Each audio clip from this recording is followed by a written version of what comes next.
Aesop Fables time, yay! Aesop Fables time. Aesop, whatever. Fable time. So part 3 by Anthony Pamog.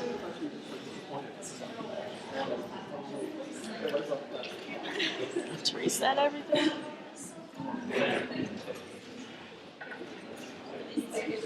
There are 62 people here who aren't involved with moderating or anything else. So it's a pretty nice crowd.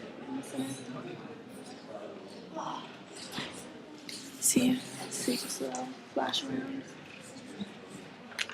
Say hi, Matt.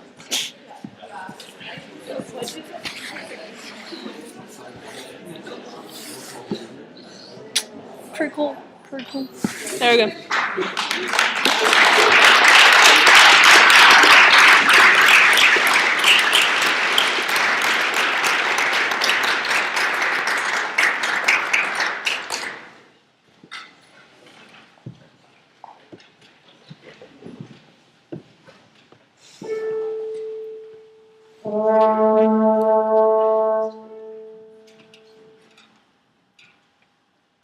One afternoon, a hare who was going into town on a country road met a tortoise who was going in the same direction.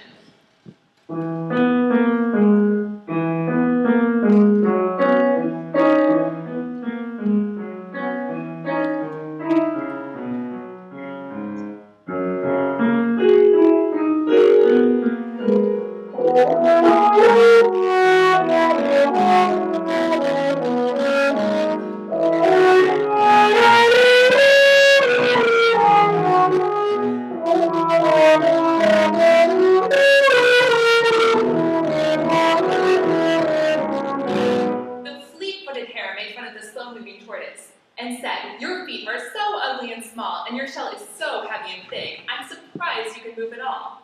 But the tortoise only said, "Small and ugly, big and heavy."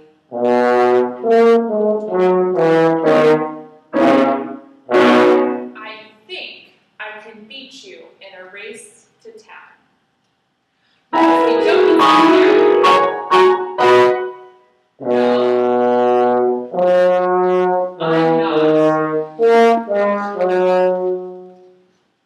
Replied the tortoise. The hare just laughed and said, "You are so dumb. This will be the easiest race I've ever run." And with that, they began the race.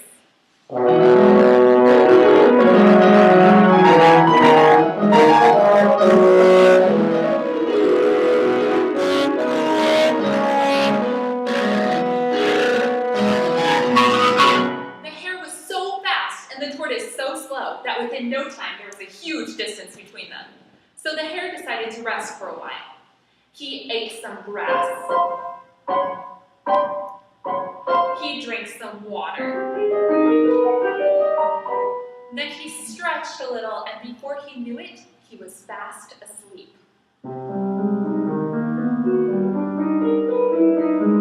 In the meantime, while the hare was sleeping, the tortoise was slowly moving forward.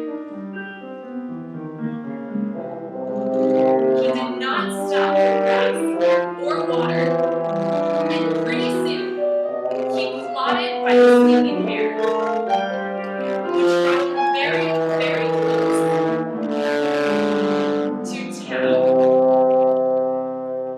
And still the hare was sleeping, but finally he began to wake up.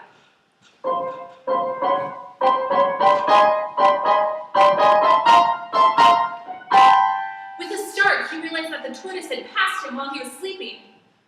As he looked down the road, he could barely see the tortoise approaching town. So he began to run, faster than he had ever run before. And soon he could see he was getting very close to the tortoise, but he was too late. The tortoise had already won the race. One day, a great big lion was sleeping in the jungle.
his way through the jungle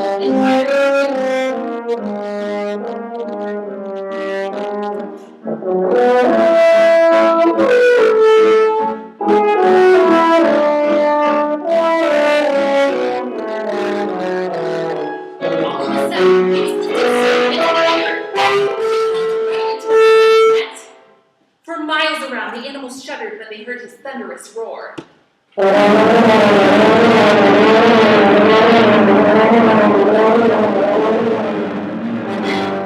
actually, all of the animals except for one. For when the mouse heard the mighty roars, he ran to where the lion was and climbed onto the net. "Now I can help you, Mr. Lion," said the mouse, and he chewed the hunter's net. With one final bite, the lion slipped through and was free.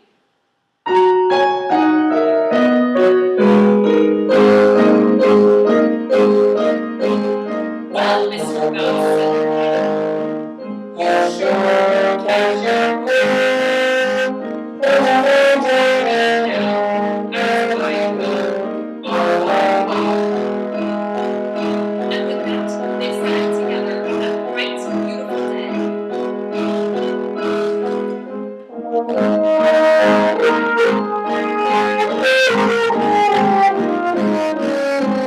Which proves that an act of kindness, no matter how small, is never wasted.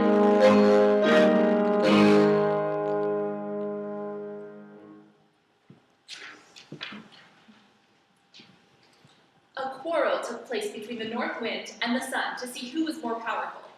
Neither could convince the other of his ultimate power, but when they saw a man on the road far below, they knew they had found a way of settling the dispute.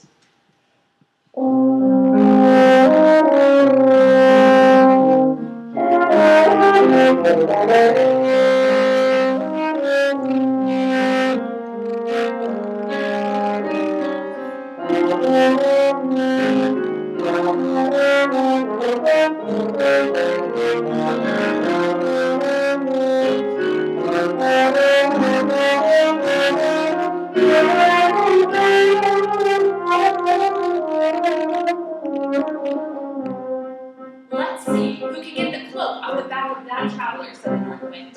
"Whoever can do that would surely be more powerful," agreed the sun.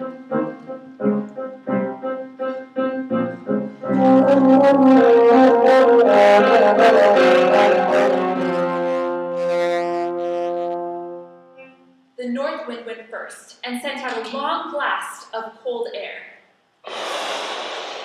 trying to blow off the man's garment.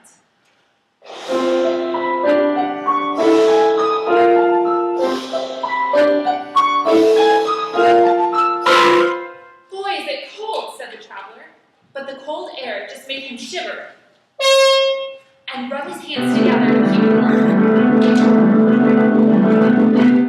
After several of these blasts,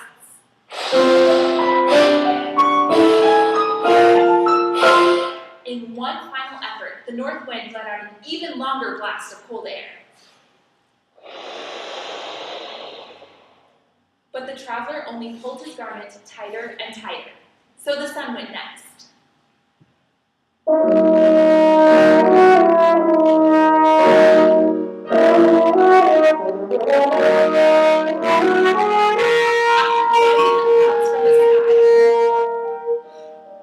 He sent down his warm rays on the traveler.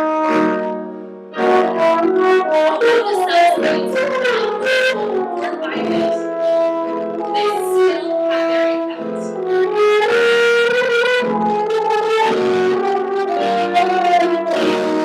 "I was so cold before," said the traveler, "but now I'm becoming too warm. Perhaps I should take off my cloak."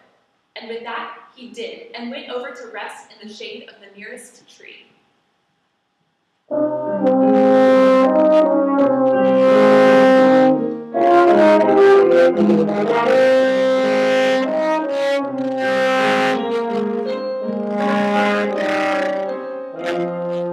now you know," said the sun to the wind, "gentle persuasion is always better than force."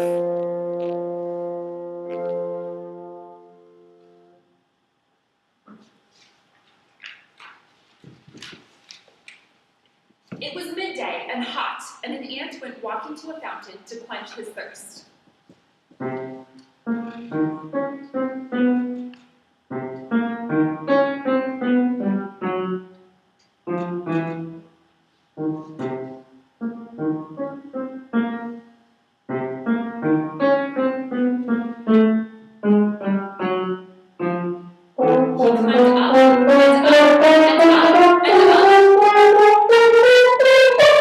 But he found that he could not get close enough to the water for a drink, so he leaned over and over and over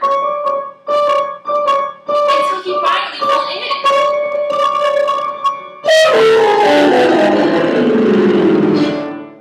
Help! Help! He cried.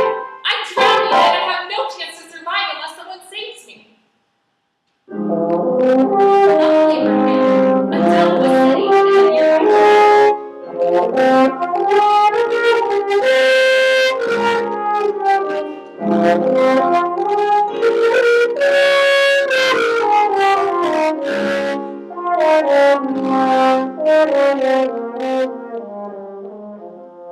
When he heard the ant's cries, he plucked a leaf from the tree with his beak. He flew down to the fountain and placed it in the water. Although it was to the side of the fountain. Thank you, Mr. Dove, he said.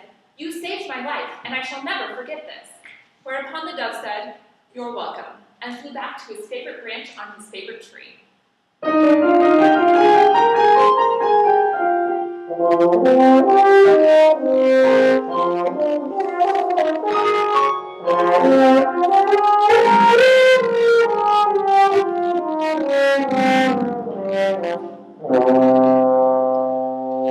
Unbeknown to the dove, a fowler had been watching him and was preparing to catch him that very day.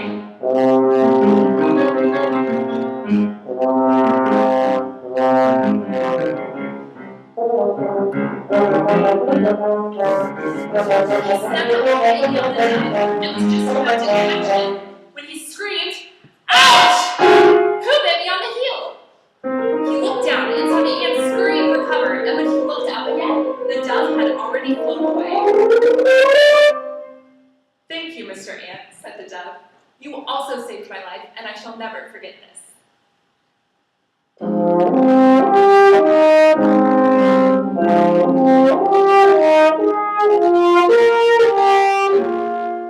Which proves that one good turn deserves another.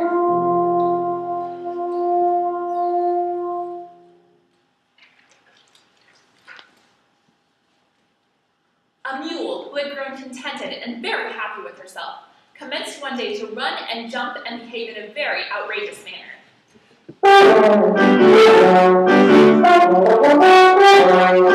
She noticed how fast she could run, and soon was convinced that no one was faster than she.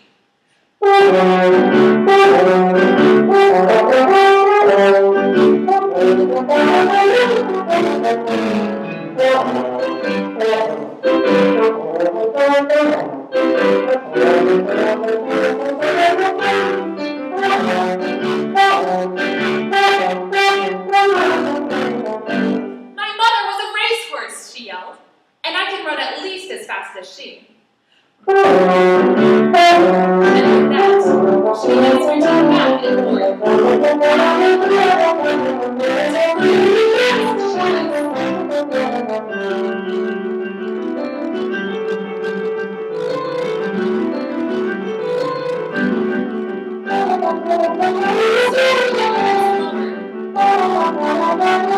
And slower. And finally, could only walk. And then she became so exhausted that she came to a complete stop.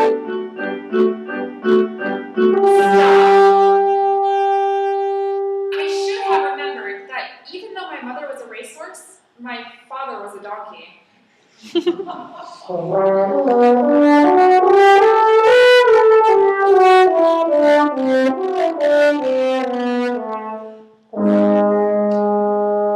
guess there are two sides to every truth.